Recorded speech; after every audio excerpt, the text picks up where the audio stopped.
श्री कृष्ण जी ने भगवत गीता में कई ऐसे उपदेश दिए हैं जो जीवन को समझने और संतुलित तरीके से जीने में मदद करते हैं। चुप रहने का गुण भी इन्हीं उपदेशों का एक हिस्सा है। चुप रहना कई स्थितियों में बहुत लाभकारी होता है।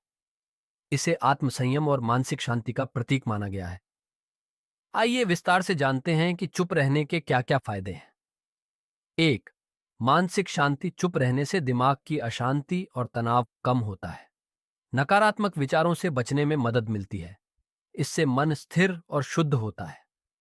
दो, आत्मचिंतन और आत्मज्ञान। चुप रहने से हम अपने अंदर झांक सकते हैं। हमें अपने विचारों और भावनाओं को समझने का समय मिलता है।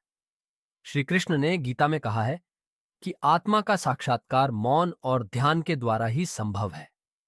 3, अनावश्यक विवाद से बचाव। अधिक बोलने से अक्सर गलतफहमियां या विवाद पैदा हो सकते हैं। चुप रहकर हम दूसरों के शब्दों को शांतिपूर्वक सुन सकते हैं और सही समय पर सही निर्णय ले सकते हैं। 4, बोलने की शक्ति में वृद्धि। जो व्यक्ति कम बोलता है उसके शब्दों का अधिक महत्व होता है।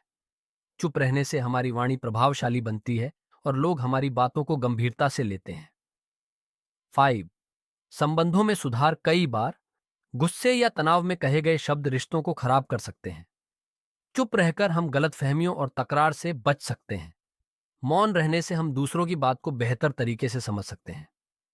6, आत्मसंयम का विकास। चुप रहना अपने मन और वाणी पर नियंत्रण रखने का अभ्यास है। यह हमें संयमित और धैर्यवान बनाता है। 7, ऊर्जा की बचत। अधिक बोलने में ऊर्जा खर्च होती है। चुप रहने से यह ऊर्जा बचाई जा सकती है। बचाई गई ऊर्जा का उपयोग ध्यान, प्रार्थना या रचनात्मक कार्यों में किया जा सकता है। 8, ध्यान और साधना में सहायक। मौन का अभ्यास ध्यान और साधना को गहरा करता है। यह मन को एकाग्र करने में मदद करता है। 9, सुनने की क्षमता में सुधार। चुप रहने से हमारी सुनने की क्षमता बेहतर होती है।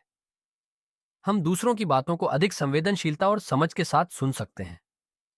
10, सत्य और ज्ञान के मार्ग पर अग्रसर। गीता में श्री कृष्ण ने कहा है कि मौन सत्य और ज्ञान की ओर ले जाता है। मौन व्यक्ति अनावश्यक बातों और नकारात्मकता से दूर रहता है। गीता का संदर्भ गीता में अध्याय 17 श्लोक 16।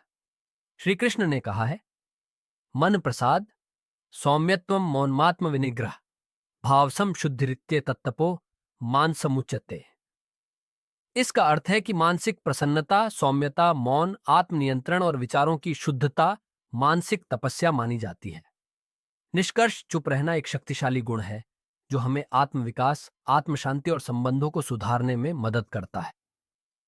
यह हमें श्री कृष्ण के दिखाए मार्ग पर चलने और जीवन को सरल और संतुलित बनाने की प्रेरणा देता है।